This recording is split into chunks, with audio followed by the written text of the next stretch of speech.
За сайн уу манайхан. Таад маань онц сонирхолтой улаан өсдийнхээ адлын явдлыг хоног тоолон хүлээж байв. Маш олон үзэгчдийн зүгээс айн үдний сурлалыг үргэлжлүүлэх хүсэл тавьсан учраас энэ удаа 2 дугаар бүлгийг нь бүгдээр нь ярьж өгөхөр шийдлээ. За тийм болохоор идэж уух юмаа төхүүлээд тухтай байрлалаа олж аваад контентоо эхлүүлээрэй. Эхний бүлэгт энэ охин маань өнчмөр өсөн амьдралдаа цэг тавьж, сайхан сэтгэлд эгчтүү 2 хөгшөнд өргүүлэн сэтгэл тэнүүн амьдрах болсон. Мөн санаж байгаа бол 1-р бүлгийн төгсгөлд 2 танихгүй Гадбертийн гэрт ирж түр хугацаанд өөрөө түрээслэн амьдрахаар болсон. За яг түүнээс цааш юу тохиолдохыг одоо бүгдээрээ сонирхноо. Тиймээс зурлаа эхлүүлэхийн өмнө лайк болон subscribe дарахаа мартаагүй үсттэй манайхаа. Ингээд кинонд орцгоё. Энэ удаагийн дугаартай маань бид бүхний хамтран идэх дуртай Addicto шоколад хамтран ажиллаж байна. Таад маань нэрээ Addicto дээр Hunt for More урамшуул хөтөлбөрийн талаар сонсоогүй, яаж оролцохоо мэдэхгүй юм шүү дээ. Тэгвэл анхаарлаа нааш нь хандуулаарай. Энэ маш энгийн та ердөө 2 ширхэг Addicto wafer шоколад худалдан аваад утасны дугаараараа www.eti.cig сайтад бүртгэл үүсгэн баримтаа бүртгүүлнэ. За тэгээд баримтаа бүртгүүлмэгц нэг хөөрхөн пантер буюу эрүүстэй болно. Мөн цаашид таны бүртгүүлсэн баримт бүр 1 оноо буюу 1 суглааны эрх болох юм. 5 оноо цуглуулах тутамд таны эрүүс дараагийн төвшин шилжиж томрох бөгөөд мэдээж төвшин арих тусам илүү өндөр шагналын боломж нээгдэнэ гэж байгаа. Харин эрүүсээ тижээхгүй 5 оноо цаадах чинь гомцсондоо бүр уйлна гин шүү. За тэгээд энэхүү хамттай урамшуултаа энэний хүрээнд олон билгүүдийн эзэн болох боломжоо заавал ашиглаарай гэж загьда. Addicto дээр Hunt for More.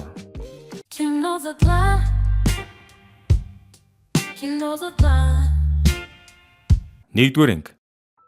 2 дугаар бүлэг эхлэхэд манай гол дүр Эн Ман бүр нэг аз жаргал думбаж төсөөлөхөө бяцхан ертөнцид амьдраад тэр хаваар нэг л их яруу найргийн үг сунгасан хүн явдаг болжээ. Морьтойч яриад, модтойч яриад бараг л оркестрийн удирдаач шиг цэцэг навч шуунууд салхины чимээнээр найрал хөгжим тоглоод байна уу гэлтэй. Амьдралынхаа хамгийн жаргалтай мөчийг эдэлж байхан тэр. Орон хоолны үеэр саяхнаас тэдний гэрт буудалж буу зочид болох Данлоп мөн өөрийгөө геолог чимээн танилцуулах Нейт нар тэдэнтэй хамт ширээн цуцгаав. Нейтийн хүсэлтээр бүгд хоолны өмнө залбирал уншицгаана. Гэхдээ эндээс ажиглахад Мэрилэгч маань энэ Нейт гих нөхөрт нэг л талтай байгаад байна уу да. Нэр манай гол дүрийн залуу Гилберт маань аавынхаа оршуулганы дараа нутгаа орхиж дэлхийгээр аялаад эхэлжээ. Ер нь бол усан онгоцны уурын зүхэнд галч идэг болж арай л эрт амьдрал үзэж байна да хөрхий. Шинэ өдрийг эхлэхэд Мэрилэгч гэртээ толгоогоогоо зогсож байтал гинт Нейт гэдэг нөхөр дээд давхраас бууж ирэхэн тэрэ. Цочирдсан Мэрила түүний гэрт байсныг мэдсэнгүй мэн уучлуулсгэд Нейт түүнийг тайвшруулж үс чинь гой үнэртэж байна шүү гэж мэгэд эгчийн сэтгэлээр бүр наадаж эхэллээ. Түүний үгэнд Мэрилэгч баг зэрэг ичингүүрсээр хоцорно. Нейт гадагш армагцаа хамтрагч Данлоптойгоо уулзаж ёжтой энэнсэглэн өнөөдөр бидний төлөвлөгөө хэрэгжих өдрөө бүгдийн тархийг угаацгаая. Чинь нэг тийм сэжигтэй юм яриад тунлаа. Энэ хооронд энэ сарвчанд суун уншиж буй номондоо бүрэн автаж байлаа. Тослох хүү Жери түнд хандан танай гэрт буудалж байгаа хүмүүс над нэг л эвгүй санагдаад байна. Би тэднийг өмнө хаа нэгтээ харсан байхаас зайлахгүй юм сэтгэл төгсж байгаа талаараа хэллээ. Энэ харин түүний хэлхийг үл тоомсорлон Нейтийн өгсөн геологийн тухай номыг уншиж байгаагаа гайхуулж Жерийг ч бас уншихыг санал болгоно. Гэвч ажил төрөл хийж ахуй амьдралдаа нэмэр болохоос өөрийг бодох сөхөөгүй явсаар бичиг үсэг сураагүй өдийг хүрсэн Жери хүүд ингэж хэлэх нь үнэндээ гомдмоор санагдана. Буруу зүйл хийснээ ойлгосон Эн Ман шууд сэдвээ өөрчилж хүүг уншиж бичиж сурахад туслын байрыг болоо явчлаа. Үүнийг сонсон Жери итгэж чадж байсан ч Эн бол огтхон ч эргэлцсэн шинжгүй байв. Дараа нь Эн Дайана Рубинаар ойн цорхойдох хурцсандаа цугларч бие биенийхээ бичсэн зохион бичлэгийн талаар ярилцсан. Ярианы үеэр Дайана гайхалтай мэдээ дуулгаж аав эгч Жозефинээс нь захидлэрсэн бөгөөд тэрээр Энийг бичсэн өгүүлбэрээс явуулж өгөхийг хүссэн байжээ. Нэрийн Эн Жозефин гэдэг эгч хүн Энийг Дайанагийн дүг аварснаас хойш шүтэн биширдэг болсон билээ. Энч баярлаж хамгийн сайн хідэн өгүүлбэрээ сонгоод явуулахаар болдог. Маргааш нөгөө Нейт гэдэг зочин Жери хүүг цагаан толгойн үсэг чэжилж байгааг нь шоолж эрдэм ном түүн тохирох биш зүйл гэж мэгээд доош нь хийгээд байлаа. Яг тэр үед Энэж таарнаа. Нейт Энд хандан чи одоо хүртэл миний өгсөн геологийн номноос уйдаагүй байгаа юм уу гэж хэлээд номыг нь хурааччих шиг. Гэвч Эн түүнээс номоо буцаан авч хараахан уншиж дуусаагүй байгаагаа хэлнэ. Нейтийг сарвчнаас гармагц Жери Энд хандан Нейтийг үнэхээр сайн хүн биш гэдгийг нь дахин нэг удаа анхааруулв. Эн түүнээс яагаад гэдгийг нь асуудагч Жери түүнд онцгийн тайлбар хэлэлгүй хичээлээш давтахгүй яваад өчдөг. Ер нь бол Жеригийн зүйл л дөө. Тэр шун Данлофт Нейт хоёр зочны өрөөнд ярилцаж байх үеэр Эн дээд давхраас бууж ирж хоолыг дуртай Данлофт хормогч бэлэглэн буцаад дээшээ гарав. Гэвч энэ хоёр нөхөр албаар Энд сонсгох гэсэн шиг тэдний тосгонд алт илэрсэн эдэргээд худлаа мэрж эхэллээ. Нейт энэ мэдээллийг өөрийн ажиллаг компанидаа мэдэгдэхгүй харин нутгийн хүмүүст хэлж тэднийг баяжуулах ухааны гэгэн ярьж гэхдээ л энэ шийдвэртээ бүрэн итгэлгүй байгаа мэт дүрсгэн. Энэ бүхнийг сонссон Эний сонирхц цан хөдөлж өрөөндөө очиод унтахаар хэвтсэн ч сонссон зүйлээ бодсоор шүнжин нойргүй онов. Харин Данлофт Нейт хоёр энэ зурглыг тосгоноор маш хурдан тархна гэдэгт итгэлтэй байлаа. Тэд Эний сонссон зүйлээ бусдад ярих дуртай. Сонирхц занг нь хэрхэн ашиглахаа маш сайн мэддэг байсан юм. Маргааш нь Эн цургал тараах талд дээр нойрны хүн болох хөрш айлын Ричел Хчиндээ илүүдүүлж хийсэн талах борцсоноос хуваалцахаар очиж яаж зүгээр ах уу? Хамгийн сонссон юм а яриад өчтдөг. Мэдээж түүний хэлсэн зүйлсийг Ричел Хч тосгоноор нэг тараахаа мэднэ шүү дээ. Сүүлдээ бүр тосгоны төв танхимд цуглаан зарлагдаж хам хүн амтан цугларсан ч байх шиг. Ерөнхий зэвэ Ричел Хч нэтийг хүмүүсийн өмнө үг хэлүүлэхээр өрөв. Нэт ч одоо өөртөө итгэлтэйгээр Avonlea-гийн газрын гүнд алт байх магадлал өндөр гэдгийг мэдэгдэнэ. Тэрээр өөрийн ажилладаг компанида энэ нээлтийн талаар мэдэгдэх үүрэгтэй талаараач дурдв. Мөн түүнээс нотлохоо шаардсан хүмүүс Нью-Йоркоос ирсэн хуурамч алт илэрсэн тухай гэрчлэгээ үзүүлээд нөгөө хэдэн ч түүнд итгэж байдаг. Гэхдээ тэгсэн энэ хоёр лөөрчин бүр дараагийн шатанда орж айлбар өөрийн газраас хөрсний дээж авч шинжлүүлэх хэрэгтэй. Нэг шинжилгээ $150 үнэтэй гэж зарлав. Ийм өндөр дүн сонссон хүмүүс нам гүн болцоож бие биен рүүгээ гайхан харцгаана. Тэдний эргэлзэж байгааг анзаарсан Нэйт өөрсдөө найдвартай хүмүүс болгож харагдуулахын тулд хэнийг ч албагдахгүй гэж хэлнэ. Ингээд тэр тосгоныхонд бууж өгч өөрийн компани руугаа явах гэж байгаа мэт дүрсэхэд Данлоп Нэйтийг зогсон хэрэг үнэхээр алт байгаа бол яагаад явах гээд байгааг нь асууж түүнийг эндээ үлдэж алт олборлтыг удирдах ёстой хэмээн тулгана. Нэйт хэсэг тэнэгэлцэхэд тосгоны хүмүүс энэ хулганд автан Нэйтийг үлдэхийг гуйж эхлэн тэрэ. Үгүй нэрээ ямар янзын жүжиг болоод байна. Төлөвлөгөө яг хүснээр өрнөж бүг хараад Нэйт Данлоп хоёр сэтгэл хансан байдалтай харц солилцсон. Энэ зур гэртүүлсэн энэ алт олсон тухай мэдээг Гилбертэд дуулгахын тулд захидлвчгээр болдгоо. Гэвч түүнд захиа өвчих цаас байсангүй. Тиймээс Нэйтийн барилжийн өрөөнд нууцаар орж цаас хайхаар шийднэ. Тэндээс мань хүн Нэйтийн өмнө үзүүлж байсан Нью-Йорк хотын тамгатай удас мөн тамга дардаг дардсан төхөөрөмжийг олж харнаа. Ер нь бол тэр гэрчлэг нь хуурамч гэдгийг хангалттай нотлох баримт шүү дээ. Гэвч гин цайлган тэр бүхнийг сайн ойлголгүй нөгөө хууцыг нь аваад өрөөрөөгөө гүгээд орчдөг. Хожим Нэйт өрөөндөө буцаж ирээд эд зүйлс нь баг зэрэг өөр байралтай болсныг анзаарч сүүлдээ нөгөө хуурамч гэрчлэгийнх нь хууц залга болсон байгааг олж мэдээд царай нь ухаа цайж байгаа нь харагдана. Тэрээр Энийг энэ бүхний ард тугааг маш сайн мэдэж байлаа. Ингээд дэлбэртлээ уралсан Нэйт аль болох өөрийгөө барин нөхцөл байдлыг болгоомжтой шийдэх гаргалгаа хайж эхэлдэг.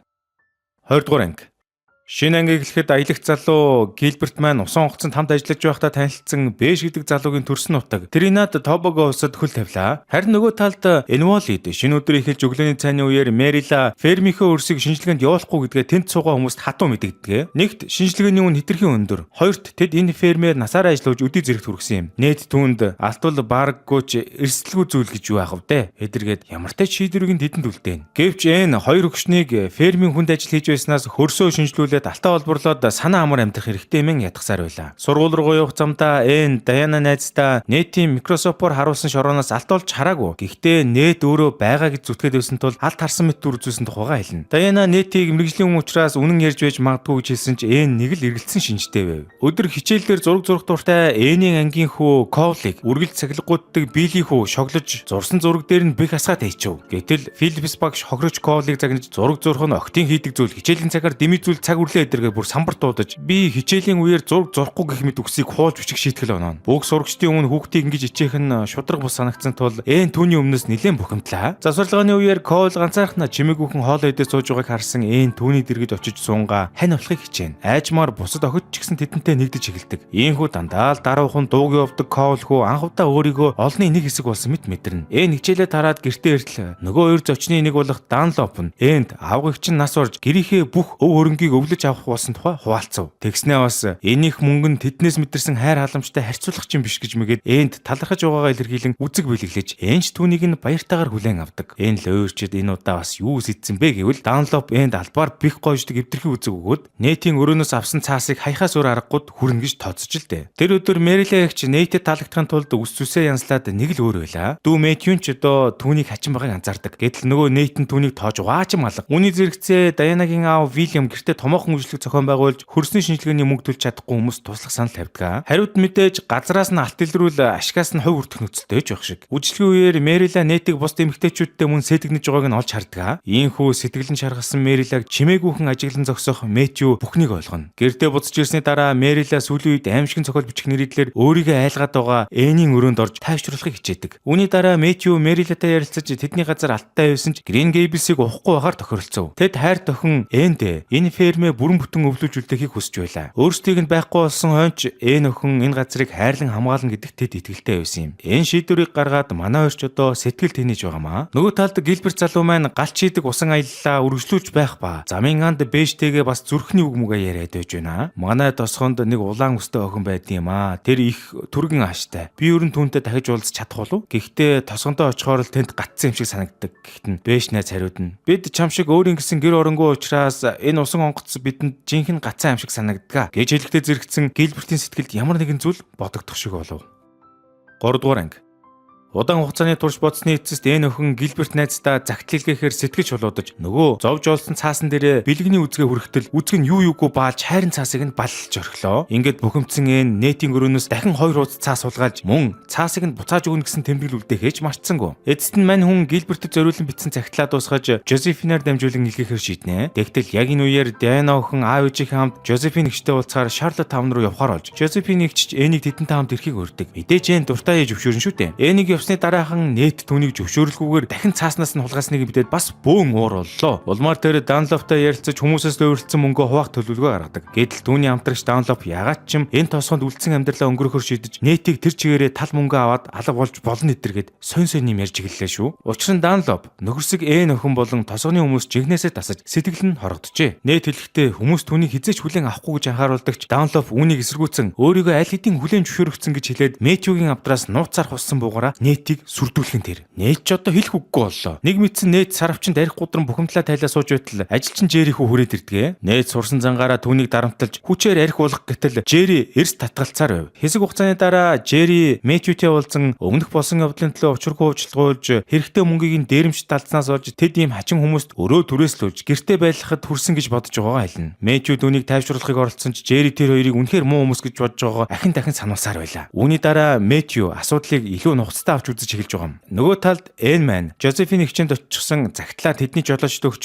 ямар ч хамаагүй аргаар Гилбертэд түргээрээ хэмээн захина. Харин Даянагийн аав загтлын цаасыг харснаа тоглоомор наадах чинь алтны гэрчлэгээ юм биш үү хэмээн асуухад Даяна инээмсэглэн үгүй алтны тухай загтал гэж хэлдэг. Гэтэл алтны тухай яриаг ахин дахин сонссон Жозефин эгч гинт санаа алдаж 10 жилийн өмнө ижил төстэй зүйл тохиолдож байсан нэгэн тосгоны тухай дурсан ярьлаа. Тухайн үед хэдэн хүн алт олцсон гэж заарсан ч эцэстээ тэр тосгоны хүмүүс лойрт өртсөн ажээ. Олон хүн хөрсний шинжилгээнд хамаг мөнгөө зарцуулсан ч алт илрээгүй тул бүх мөнгөө алдсан байна. Тэр явдал тухайн үед сонинд нийтлэгдэж байжээ. Угаас сонит зантай Даяна хоёр энэ явдлыг судлахаар шийдэж сонины дэлгүүрт очин архив байдаг эсхийг лавлана. Гэтэл тус нийтлэлийг бичсэн сэтгүүлчин тэр явдлаас хойш сэтгэл готролд орж байнга бааранд өнждөг болсон гэдгийг дэлгүүрийн гиснээс дуулаад цаг алдалгүй түүнтэй уулзахаар явцгаав. Ашгүй нөгөө сэтгүүлчийг болтол өнөөхөн согтууч гэсэн октод хүмүүс алтны тухай сонсоод хэрхэн ухаанаа алдаж эрүүлэр сэтгэж чадгаа болдог талаар хэлнэ. Дараа нь тэднээс тэр алт илрүүлсэн гэдэг байгаа геологч чинь тэгэд ямар компанид ажилладаг юм бэ гэхэд Нэтийг хизээч компанийн нэрийг хэлж байгаагүй сандаг. Мөн Microsoft-оор харсан хөрсний дээж нь жинхэнэ алт биш энгийн шороо шиг харагдаж байсан тухай эргцүүлнэ. Тэр сэтгүүлч хэлэхдээ жинхэнэ алт шаргал өнгөтэй гялцсан байдаг. Хизээч энгийн шороо шиг харагддгүй хэмээн батлан хэлв. Ингээд бүх зүйлийг хооронд нь холбоод үзэхээр яалтчгүй Нэт Данлоп хоёр хүмүүсийг лөөрдөж байгаа нь илэрхий болдог. Тэднийг удахгүй бүх мөнгийг нь аваад зүхтна гэж ярьж байсан. Мөн хуурамч загтал тамгыг нь харснаа эцэст нь ухаарлаа. Зүр октыг хариуцсан явж байсан Дианагийн ээж тэднийг хайгаад бөө юм болж байдаг бөгөөд тэр хоёрыг баарнаас гарч ирэхийг хараад уурлаж нүүр нүдгүй загнав.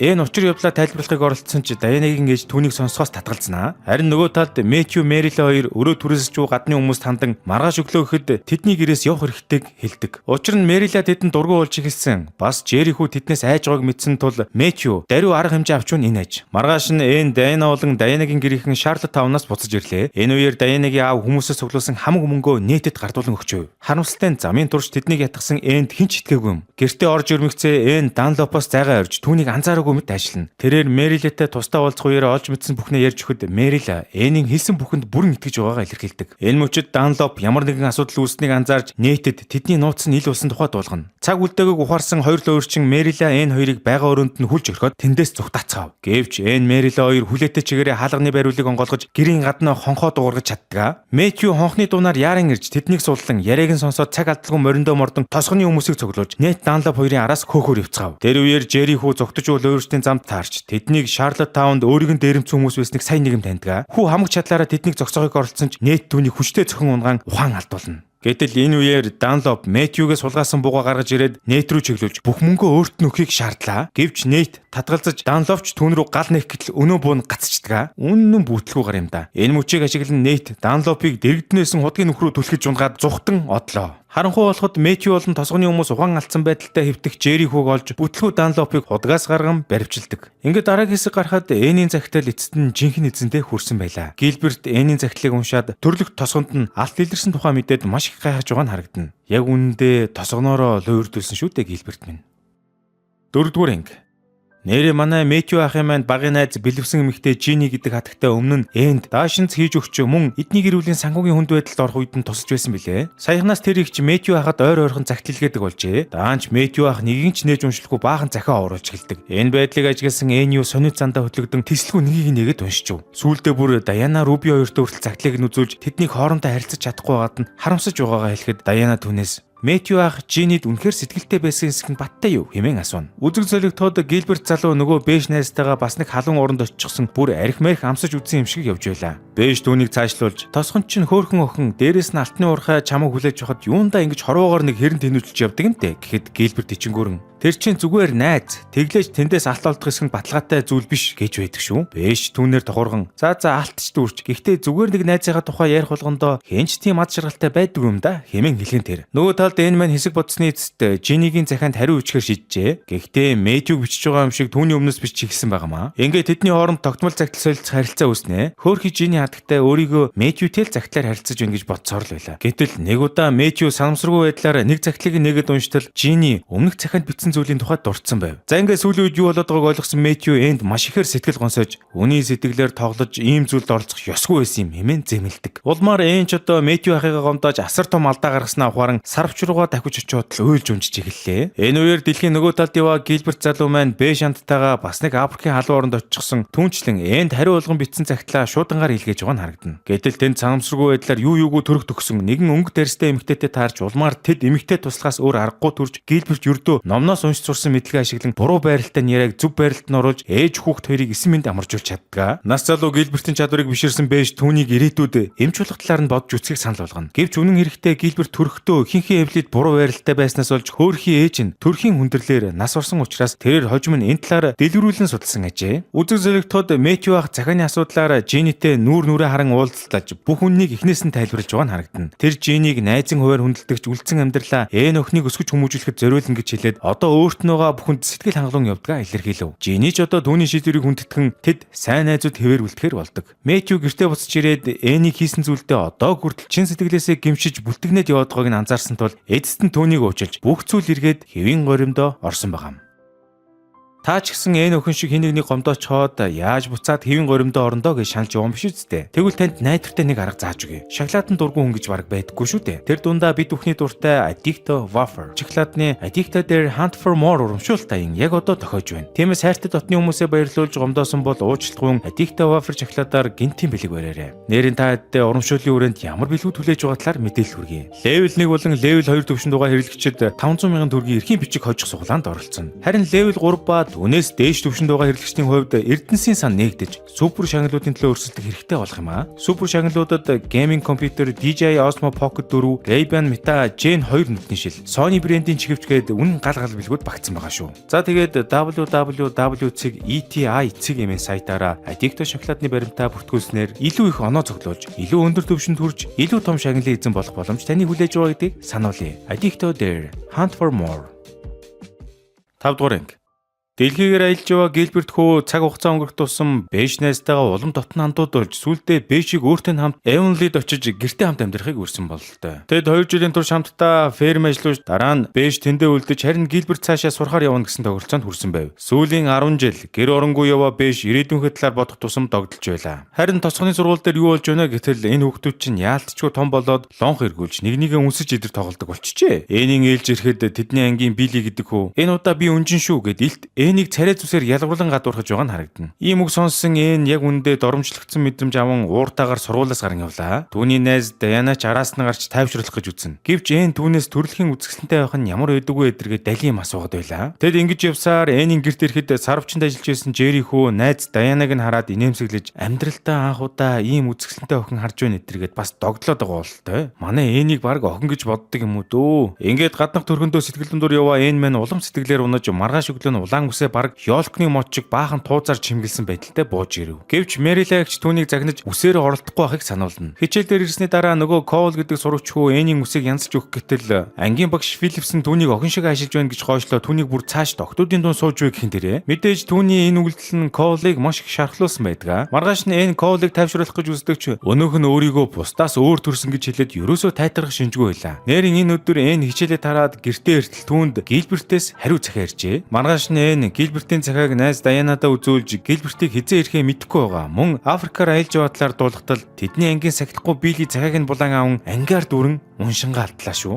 Азар өндөр Коулийн ачаар энэ явдлаас сэргийлж чаддаг. Дараа нь эдний ангийнхан ахаад л нөгөө үнсэлтийн тоглоомоо тоглож эхэлнэ. Энийг ээлж ирэхэд нэг чүгүн урагш гарч ирсэнгүү. Тэд Энийг царай муутай гэж дооглон Эн ч одоо хамаг байдлаараа ичиж эхлэхэд хүн бүрийн гайхширлыг төрүүлсэн нэгэн үйл явдал болдог. Коул хүү сайн дураараа босч ирээд Энийг үнсгэр боллоо. Харамсалтай нь хүүхдүүд таарсан хоёр юм гологдлууд гэж ирээл тэднийг байд суухын аргагүй хамтд нь шоолж эхлэхэд Эн Коулийн хацар дээр гяс унсаж дээрлэхүү нөхдүүдийн амийг таглаж орхидог. Дараа нь найз Дайана нь түүнийг хамгийн ухаантай охин учраас гадна төрхөөсөө болж сэтгэлээ зовоохгүй байхыг сануулна. Энэ өдөр гэрлүүгөө харих замдаа Эн янз бүрийн хуучин эд зүйлс зардаг орон гэргүй худалдаачинтай таарч өдрийн хоолны сэндвчээ хар өнгийн өсний будгаар сольж авч байгаа нь харагдана. Улаан өснөөсөө тэгтлээ ихчдэг байхan шүү дээ. Гэртээ ирээд толгой дээрээ хар нөмрөг нэг тавьж үзээд л шинэ үстэй болсон мэт төсөөлж их л баяртай байлаа. Удалгүй нэгэн цастай өдөр алдарт Гилберт залуу өнгө дэрстэй бэ шандайгаа дагуулад гэртээ иргэн ирж байгаа нь харагдана. Тэр өдөр Мэрила өрөөнөөсөө хамраа цохиулахгүй байгаа Энийн өрөөнд орж түүнийг шалгатал. Өнөөх нь үсээ нов ногоон болгочихсон усан нүдлээ твтэж байлаа. Цөгөрсөн Эн өөрийгөө шулан болчихлоо хэмээн уйлж сургууль руугаа ийм үстэй явна гэхээр баг амиа хорсон дээр санагдаж байгаагаа Мэрила хэлнэ. Мэрила түүнд ингэж байгаа юм. Чи одоохондоо дэндүү балчаар байна. Аажмаар улам үзэсгэлэнтэй болно. Хэмээн тайвшруулж эцэст нь Энийн ногоон үсийг тайрхаас үр аргагүй хүрлээ. 6 дугаар анги. Шинэ анги эхлэхэд Эн маань нөгөө амир ногоон будагнаас болоод үсээ тайрсан биш баг эрэгтэй үгчиг үстэй болсон бололтой. За тэгэхэд Мэрилагаас одоо намайг бүх хүүхэд шоолно шүү дээ. Би сургууль руугаа явахгүй байж болохгүй мүү гэд гуйж говшиж эхэлдэгч эгч бол боловсрол бол хамгийн чухлаа гэх хатуу байр суурьаа өөрчилсөнгөө. Ингээд аргагүй ихэнд сургууль руугаа явлаа. Хөөхий Даяна найз нь Энийн толгойг хамгийн түрүүнд анзаарч өөрийнхөө үсний тузыг зөөж өгөөд амхандаа л аргалах гэж үзнэ. Харин ангийнхан түүнийг хараад гүн шок. Ядаж байхад тэр өдөр нь Гилберт хүү хичээлдээ буцаж ирэх нь таарсан ч байх шиг. Түүнтэй мэдлэх Гилбертийг хараад Эн бандсандаа тосгонд ямар ч алт олдоогүй шүү гэхэд Гилберт хариудна. Би алтнаас ууж ирээгүй. Чамтай дахин уулзах таатай байна гэж хэлээд маш джентльмен зан гаргаж түүний үсний талаар юу ч хэлсэнгүй. Харин тэдний ангийн багш Филипс нь яаж зүгээр ах вэ? Энийг харснаа. Манай анги шинэ хөвгөнтэй болчих идэргээд бүр хүүхдүүдийг уруу татаж Энийг шоолуулж энтер. Оройн гэртээ ирээд Эн Мэрилада өнөөдөр туулсан хамаг зовлонгоо тоочж ялангуяа ийм үеэр Гилберт буцаж ирсэнд нь хамгийн ихээр гутарч байгаагаа хэлнэ. Мэрила харин Гилберт иргэн ирснийг дуулаад зуусаар удахгүй тохиох гэж байхад хөөрхийн өнчин хүүг ганцаардахгүй хэмээн халаглаж байлаа. Гэтэл Гилберт чинь тэр надад Тобого усаас гаралтай бэ шандыгаа хань татаад Канадын хүйтэн өвлөөр гэртээ авчираа суулгацсан байгаа шүү дээ. Хэдэн өдрийн дараа Мэрила Эн Жери хоёрыг Шарлоттаун руу явуулж дэлгүүрээс хүнсний материал авчруулахаар явуулж харин өөрөө Гилберттэй уулзахаар явна. Гэвч тэдний очиод хаалгын дочтол өнгө дээрстэй бэж түүнийг угтаж гайхшруулхан тэр. Эцэст нь Гилберт гарч ирээд Мэрилаш түүнтэй мэдлж улмаар Гилбертийг манахаар ирж зул сарын оройн зоог барина уу хэмээн найзтай хамт гэртээ урьдаг. Энэ хооронд Шарлоттаунд Эн эрэгтэй өгчийг хувцлаж зүсээ хувилгаад хинч түүнийг анзаарахгүй байх эрхчлөлөг мэдрээд үн жаргалтай явж байв. Тэрээр амьдралыг өөр өнцгөөс харж хүмүүсийн гуйлтанд тусалж мөнгө хүртэл олж үзхэн тэр. Харин тосгоны соёлын төвдөд зул сарын жүжигийн бэлтгэл явагдаж байх үеэр сахилахгүй Билли Коул хүүг шоглон шатнаас түлхэн унгаан гарыг нь гэмтэж түргэнэ. Үүний улмаас Коулын зурж эхлүүлсэн бүтээл дутуу чигээрээ үлдэж байгаа юм. Ингээд зул сарын баярын өдрийн өмнөх өдөр ирэхэд бичиг үсэг сурсан Жери хүү Энд өөрийн гараар бичсэн зул сарын мэдлэгийг гардуулж Энд түүнийг нь хараад учирхүү баярлж байгаа нь харагдана. Коулын зурж дуусаагүй зургийн ажил харин ангийнхан охид хамтран туслахаар шийдэж түүний сэтгэлийг багч гисэн тайлгаруулв. Энэ орой нэрэн Бэш Гилберт хоёр Катбертийн гэрт зочлон ирдгээ. Энд тэднийг баяр хөөртэйгээр өгтөж шинэ найзтай нь эв хагуухан ч гэсэн нөхөрсгөөр танилцаж байгаамаа. Гилберт энэ үеэр холоос авчирсан бяцхан бэлгээ Эний гарт гардуулахад Эн мэдээж үгээр хэлхийн аргагүй баярсан бизээ. Тэд хамтдаа ширээ тойрон суугаад зул сарын оройн зоог барьцаах үеэр Эн Бэшийн хил амыг нь сухлахаа мартсангүй. За тэгээд маргааш нь соёлын төвд тосгоныхон болон сурагчдын хамтарсан жүжиг тавигдахад бэлэн болсон байлаа. Эхэндээ Энд модны дүр оногдсон байсан ч гол дүрийн жүжигчин Жози охины хоолой өвцөн тул найруулагч Ричл их чин сандарч түүний дүрийг Энд санал болгодгоо. Эн ч одоо бүх хэлэх гэсэн үгийг нь аль хэдийн чэжилж гисэн байсан тул дуртай наргүй зөвшөөрч байгаа юм. Харин тэр дүр тоглоход хүр зэрэгтэй байсан тул хөөрхийн Мэтью ах яаралтай хүр золж ирэх ажилд унсан байдаг. Жүжиг эхэлж тайван үргэлжсээр Энийн үзэгдэл дээр яг хүр зэрэг болох үед хойх дээр Мэтью мэн яг цагтаа хүр золоод ирж байгаамаа. Эн хүрзээ аваад угаасаа тулталн жүжиглж гарлаа. Гэтэл найруулагч Ричл хатагтай тайзны ард мөрөөрөө зогсож байсан Мэтью ахад маань гинт шар шууны хувцс хүчээр нөмрүүлээд жүжигийн хаалтыг хийх ажлыг оноочлоо. Багаасаа л олон хүний өмнө гарах драматай байсан Мэтью айцтайгаа зөрчилдөн байж бүгд амар сайхандаа жаргажээ гэж хэлэхэд үзэгчид танхим дүүрэн алга таашилтаар түүнийг шагнав. Ийхүү тоглолт инээ төрөөр дүүрэн маш амжилттай болж өнгөрлөө. Гэртээ ирсний дараа Эн Мэрилад энэ үдшин амьдралын нь хамгийн сайхан орой байсан хэмээн догтлон ярина. Удалгүй хүүхэд насны драмагаа ялсан Мэтью ахч тэдэнтэй нэгдэн хамтдаа шилэн бөмбөг бүхий тоглоомоор тоглон хөгжилтэй нэгэн үдшийг өнгөрөөдөг. 7 дугаар анги. Маргааш өглөө нь Мэрилэ гарч галтгооны ажлаа хийж байтал толгой нь маш хүчтэй өвдөж Мэтью ч түүнийг анзаарав. Санаан зовсон тэрээр нөгөө өвдөл дахиад тэгэлчүү хэмээн асуухад Мэрилэ хэсэг эргэлцснээ тэгж байгаад зүгээр болчихно гэж хариулна. За харин сургуулийн эргэн тойронд юу болж байна гэтэл Гилберт залуу Филлипс багштай эмчээр сурах хүсэлтэй байгаа илэрхийлж нэмэлт давтлага авахыг хүсгээд нөгөөх нь надад тийм илүүтэй гарсан цаг байхгүй гэдэргээ зөвшөөрдөг. Хичээлийн дараа Энн, Дайана, Коул хүү гурав нөгөө урдсандаа цуглаад чөлөө цагаа өнгөрүүлж байтал зураг дуртай Коул хүүгийн гар зул сараар шатнаас унаж бэрцснээс хойш нэг л зовиртой байх болж мань хүч тэрэндээ нэлээд стресстэй эхэлнэ. Энэ үеэр Даянагийн нааг зэгч Жозефин амьдралын сайн найзынхаа дурсгал зориулан үйлчлэг зохион байгуулна гэд Энн болон Даяна нарыг өрсөн байдагч гэрийнхэн тэднийг асран хамгаалагч руу явуулахыг зөвшөөрөхгүй байсан тул тэд бүр аргаа аваад байж байлаа. Улмаар Энн гэрийнхнийгээ ятгахын тулд жаахан стресстэй байх болсон Коул хүүг хань татаж би хамгаалагчаар авч явах санаа олноо. Тэд баахан үлгэр домог шиг ярьж байгаад Коулыг хамт явах зөвшөөрлийг олж авснаар Мэрилач эцэст нь зөвшөөрж тэд гуруулаа үдшилэг явахаар болно. Гэвч Мэрилэгийн өнөөх толгойн өвдөлт нь намчихгүй л байлаа. За үдшилэгт өргөцсөн гурав маань ялангуяа Эннд бүх зүйл шин содон санагдаж эхэлнэ. Хэнч бусдыг шүүмжлэхгүй маш халуун дулаан өөр амьсгалтай байлаа. Энн санаачлаараа Жозефин эгчийн амьдралын найз Гетри хатагтан гэгээн дурсгал зориулан хамгийн дуртай номынхын хэсгээс уншиж өгдөг бөгөөд тэдгээр ус үнэхэрийн сэтгэл хөдлөгөн байсан тул Жозефин эгч өөрийн ирэхгүй нулимс унахад хүрч сэтгэлээ барьж дийлэлгүй танхимыг орхино. Жозефин эгчийг ганцаараа сууж байхыг олж харсан Коул хүү түүнд хань олж хэлсэн үгийг нь сонсож суухдаа Жозефин эгч болон тэр нас орсон найз хоёр нь яг үнэндээ ижид хүүстэн хосууд байсныг олж мэдлээ. Коул хүү Жозефин эгчийг маш сайн ойлгож байсан тул түүнийг тайтгаруулж хамтдаа бүжиглэвэ. Энэ оронд гэртээ үлдсэн Мэрилэ эгч алхагч тэнхэлгүй болж ундж тусаад хэцүүх юм болж байна. Мэтью түүнд яаран туслаж удахгүй зүгээр болно хэмээн тайтгаруулдагч энэ удаа Мэрилэ нэлээд санаа зовж байлаа. Цаашид би энэ өвцөр эвэл Энд ачаа болохыг гэсэн бодол түүнийг хамгийн ихээр түгшин. Нөгөө талд үжиглэг дээр байгаа Энн Коул хоёр нэгэн уран бүтээлч эмэгтэйтэй танилцаж тэр эмэгтэй Коулыг зураг зурж чадахгүй ч баримл хийхийг туршаад үз хэмээн санал болгох бол Эннийг зохиолч болох ирээдүйтэй хэмээн урам өгсөн байдаг. Энэ үеэр Даяна охин Жозефин эгчийнхээ нууц амьдралын талаар олж мэдээд энэ бүхнийг байж боломгүй явдал хэмээн үзэж үнэндээ бухимдаж байхан тэрэ. Харин Энн Коул хоёрын хувьд Жозефин эгчийг огтонч буруугаар бодсонгүй харин ч өөрийнхөө хүслээр ад жаргалтай амьдарч ирсэнд нь баяртай байв. Маргааш өглөө нь Мэтью эрт босож эгчтэй өглөөний цай бэлдэн орон дээр нь авчирч өгнө. Мэрилэ түүнийг яагаад ингэж байгаа талаар асуугаад Мэтью хариуд нь та бүх насаараа намайг бас ээжийг асарч ирсэн. Одоо таныг халамжлах нь миний үүрэг хэмээн тайлбарлана. Удалгүй Энн гэртээ буцан ирэхэд Мэтью Мэрилэгийн бие тавгүй байгааг дуулгадагч Эннийг хараад эгчийн сэтгэл санаа дээрдэн гэдэгт итгэлтэй байв. Энн шууд л Мэрилэгийн дэргэд очиж үдшилэг дээр болсон хамаг сайхан бүхнээ нэг ямсгаагаар ярьж эхэлнэ. Тэрээр үдшилгийн үеэр хинч өөрийг нь шүүмжлээгүй харин магтаж дэмжиж байсныг онцолж хайртай хүмүүстэйгээ өнгөрүүлсэн амьдрал хамгийн аз жаргалтай гэх үгсийг догтлон хуваалцсанаар Мэрилэга хөл дээр нь босгоод авлаа. Маргааш сургууль дээр нь Филлипс багш эмчүүлэх зорилготой Гилбертэд үг хийж үзээгүй хичээлийнхэн талаар хүнд асуулт асуухад Гилберт ядгамгүй зөв хариулж ингэж байгаа юм. Хүндэт багш маань надад цаг гаргаагүйч би дан хичээлээ үзэж байгаа гэж хэлээд мат тавив. Энн Гилбертийг эмч болох гэж байгаа талаар дууссан тул хичээлийн дараа түүнтэй уулзаж хүсэл тэмүүлэлтэй байхад чи ямар ч аргаар хамаагүй зоригтой хүрнэ хэмээн урам өгөөд амжив. Нэг л мэтгэд Энн үзгээ бариад зохиол бүтээл эхлүүлэхээр шийдэж харин түүний дэргэд Коул найз нь урам баримл хийгээд эхэлсэн байв. 8 дугаар анги.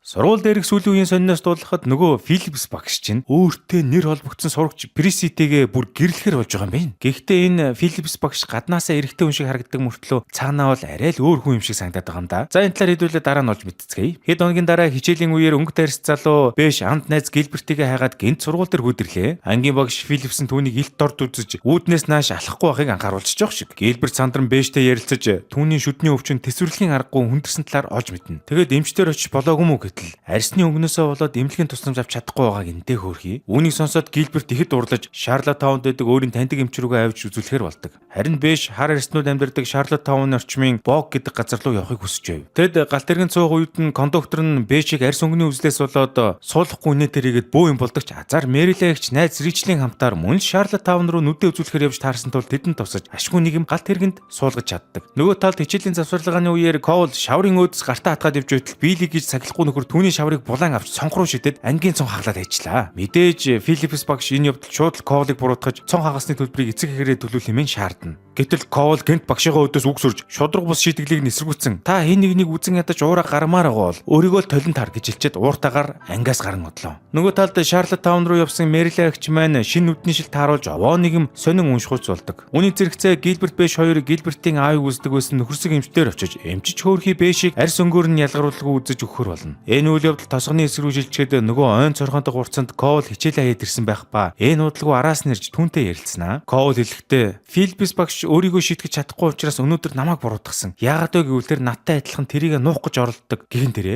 Эн гайхаж чамтай юухаар адилхан юм бэ гэхэд Коул хариудна. Жозефин игч түүний найз хоригшгол байхгүй да гэж хэлнэ. За эндээс дүгнэхэд Аашны хүүдий Филиппс багш болон элдэг төрхөн Коул хүүнаар ижил хүстэн болж таарлаа. Ийхүү Эн найзуудынхаа хинт чилээгүй нууцыг олж мэдсэн ч түүнийг ямар ч цаг үед бүх талаараа дэмжинэ гэдгийг амладаг. Үзэг золигдоход Шарлоттаун дэмжлэгээ илгэсний дараа Бэшийн шүдний өвчин мэдгэдэгүүд сайжирсан байлаа. Эмчийн гайхалтай ажлыг нүдээр үзсэн Гилберт эмчээс өөрийгөө шавь болгон авах боломжтой эсэхийг асууж эмч түнд зөвшөөрсөн хариу хэлнэ. Улмаар Гилберт амралтын өдөр болгон ирж түнд дадлагчаар болдог. Түүний дараа Бэш арсны өнгө ижил хүмүүс амьдардаг Бог гэдэг газар руу очиж сонирхоор явж байхдаа шавар шавхаатай хотолдож улмаар хувцсан угаалгын газарт очин Мэри хэмээх өнгө дээрс нэмэгтэйтэй танилцв. Удалгүй түүний араас Гилберт үрж ирээд тэд маргаашин гал тэргээр явахаас өөр аргагүй болсон тул угаалгын газрын эмэгтэй тэднийг гэртээ байрлуулахар болдгоо. За ингээд дараагийн хэсэг рүү шилжихэд Энмэн бас нэг хэрэг тарьжээ. Тэрээр Мэрилагийн нандинан хадгалж байсан сүйт бүсгүн торон алчуураар тоглож байгаад урж орхисон байх ба Мэрилагаас чин сэтгэлээсээ уучлалт хүсэж ямар ч читгэд хүлээхэд бэлэн гэдгээ хэлв. Хачиргалтай нь Мэрила түүнийг загнаж зэмлсэнгүй. Харин ч тайвшруулж энэ алчуурыг ээжээсээ өвлөж авсан гэдгээ хэлээд одоо л энэ чилжүүлж өгөх цаг нь болсон хэмээн тайлбарлав. Мөн түүгээр зогссонгүй. Тэр Шарлоттаунд явж байхдаа хуучны үн тэтгэлийн дэлгүүрээс өөрийнхөө хайртай Ингрийн зүйлтэй буцаан худалдаж авснаа үзүүлэн бас ингэж хэлж байгаа юм. Эн ч гэсэн мөн л нэг өдөр чинийх болно гэж хэлээд Энийг баярлуулна. Тэр зүйлтнээс гадна Мэрила Мэтьюгийн ааваасаа өвлөж авсан цаг нь тэр дэлгүрт байсныг олж хараад мөн л буцаан худалдан авсан байлаа. Хэдэн өдрийн дараа тосгоны сүмд хамаг хүмүүс цуглаж Филиппс багш болон Приси охин нарын хурмын ёс тохиохон тэр. Гэвч гэрлэх өдөр хүртлээр Филиппсийг удаан ажиглаж байсан Приси охин гинт цэцгийн баглагаа газар тунгаад хурмнасаа зүхтэн гадагш гараад гүйчихв. Энэ улан бус тохид түүний араас санаа зовон гарч гүйдэгч удалгүй тэд сүй төсгөтэй хамт инээлдэн цасаар байлдан тоглож эхэлдэг. Энэхүү үзэгдлэр өөрт нь чин сэтгэлээсээ хандах хэсэг нь тодорхойгүй эрэгтэй эхнэр болохын оронд өөрийн залуунаас сурч мэдэх хэрэгчлөлөг сонгож буй залуу эмэгтэй сонголтыг харуулахыг зорьсон ажээ. 9-р анги.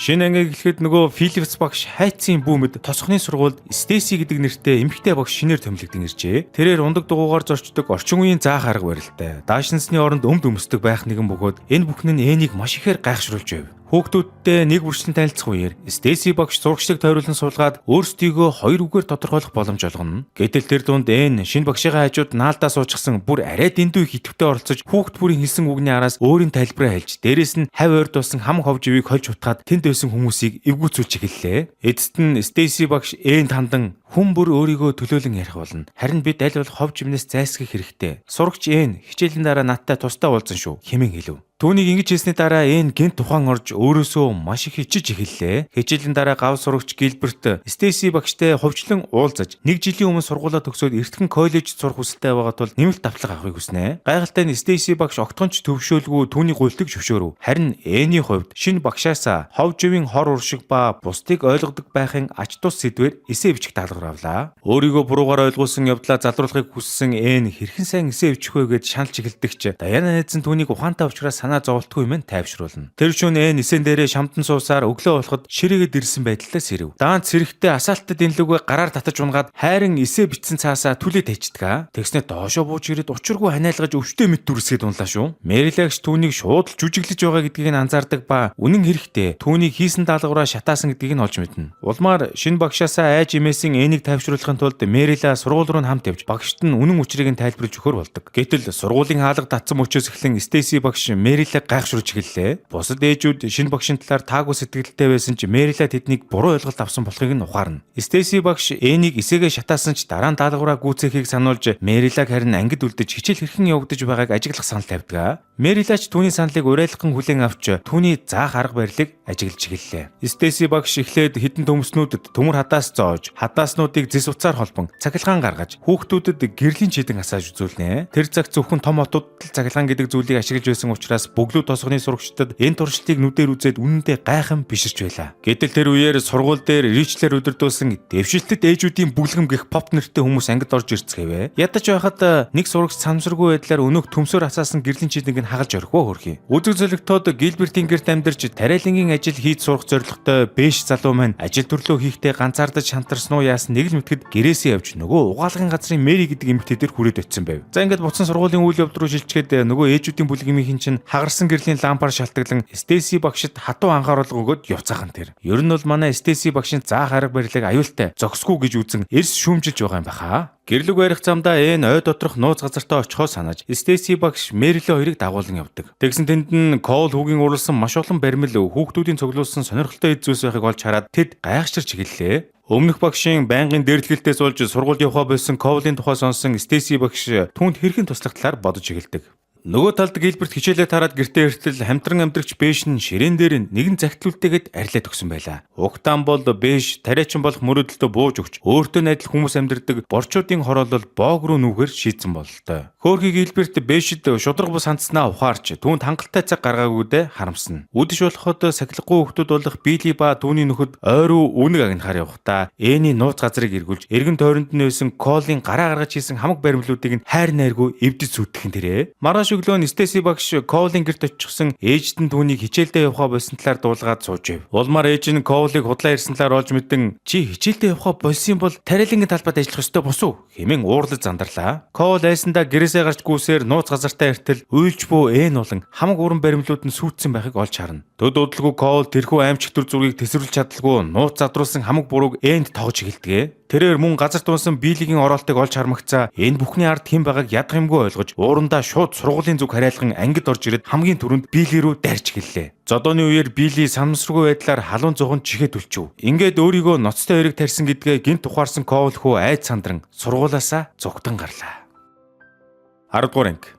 Энэ Коли араас гарч гүйсээр хатан хисан дээрээс түүнийг олж авнаа. Кол сэтгэлдээ урсан бүхнээ гаргаж өөрийгөө энэ дэлхийд огтхонч харьяалагддгүй мэтэр мэдэрдэг. Мөн цаашид ингэж амьдрахыг төсвөрлөж чадахгүй гэдгээ энд хэлнэ. Энэ түүний үгийг сонсоод маш их гуниглаж бүх зүйл нэг өдөр сайхан болох учраас бууж өгч болохгүй хэмээн түүнийг зоригжуулдаг. Удалгүй Стейси багш ойн цорхоод ирж энтэй уулзан босон явдалд өөрийгөө буруутай гэж хэлээд ирснээс нь хойш бүх зүйл төвөгтэй болсон хэмээн өөрийгөө 9 шидээр буруутгаж эхэлнэ. Мөн дийлэнх ээжүүд түүний заах арга барилыг хатуу эсэргүүцэж багшлах эрхийг нь түр хугацаагаар төдөлгөсөн учраас тэрээр эндээс явах нь хамгийн зөв шийдвэр байж магадгүй мэн санаж байлаа. Орчин үеийн боловсрол олохыг хичээсэн ч ийм хуучинсэг үзэлтэй хүмүүсийн дунд энэ баг боломжгүй мэт санагдаж удалгүй ажлаасаа чалагдаж магадгүй болсон байв. Үүнийг сонссон Эн түүний өмнөөс ч мөн шаналж байгаа нь харагдана. Энэ зур Бэш найзыгаа алдсан Гилберт залуу маань урд өмнөхөөсөө ч илүү ганцаардан аавынхаа буушин дээр очиод өөртөөгөө ярьж суудаг боллоо. Нөгөө талд түүнийг орхиод явсан Бэш найз нь борчуудын хороолд очиод Мэри гэдэг эмэгтэйд сэтгэлтэй болж Мэрич түүнийг гэртээ амьдруулад эхэлжээ. Нэг өрөө Бэш ажлаасаа тарж ирэхдээ цонхоор Мэриг өөр нэгэн эрэгтэйг тэрж хазар дээр нь үнсэж байгааг олж хараад сэтгэл нь сэвтгэд хүрдэг.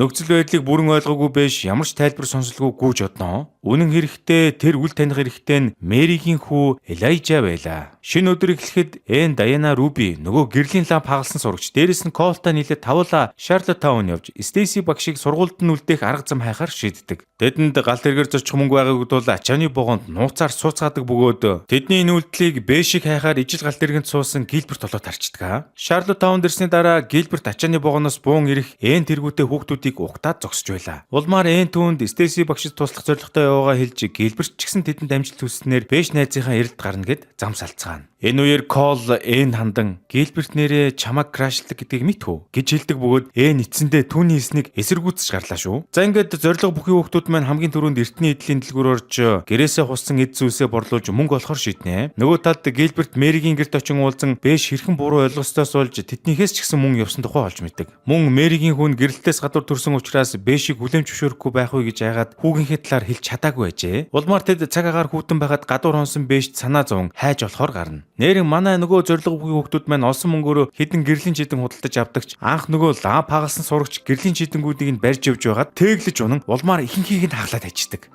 Үгүй нэр арай эдийн дүү бүртлгүй юу? Энэ зур Гилберт Мэри хоёр Бэшийг хаана хоног төрүүлсэн байх вэ гэж бодож байгаад угаалгын газар давхиад очтол өнөөхөн тэнд ашгүй байж байдаг юм да. Улмаар Мэри түүнд бүх үннийг нь тайлбарлалтал баг зэрэг согтуу байсан Бэш гинт амнэн тэгвэл бид хоёр гэрлэхэд ямар ч асуудал байхгүй юм байна гэж авлаа. Мэригийн сэтгэл нь хөдөлж тэр дороо л гэрлэх саналыг нь зөвшөөрч байгаа юм. Үүнтэй зэрэгцээд Гилберт түүнд албан ёсны гэрээ гаргаж үзүүлэн Бэшийг фермийнх нь 50% эзэмших эрхтэй энэ тэнцүү хамтрагч болгож байгаагаа мэдэгддэг. Мөн тэрээр сургууль соёлд явна гэж томорхон оронд фермийн ажилд нэмэр болж тосгондоо үлдэхэр шийдснээ дуулах аж марцсангүй. Ингээд л бүгдээрээ маш их баяр цэнгэл давтаж эвдүүгөө олцлоо нэг юм. Харин хамаг гэрлийн жидэнгээ хагалсан хүүхдүүд маань нэг мэдсэн Жозефин эгчинд бөөндө очижээ. Хөөхий Жозефин эгчийн сэтгэл нь сүү юм болохоор гэрийнхээ эдэн жидэнг тайлж өгснөөр тэдний багшигаа аврах төлөвлөгөөнд нь том тус өргөнө. Жозефин эгч Дианад найз нарыгаа гал тэргээр зорчигчдын судалд суулгаад зохисоор навч яваарэ гэд мөнгө өгч. Даяна харин өмнө эрэхтэй эгчийнхээ хүүсийн чиг баримжааны талаар олж мэдээд таагүй сэтгэл төрүүлсэндээ хүлчил өчөн цаашид амьдралыг илүү томоор хардаг болсноо баяртайгаар хуваалцсан юм.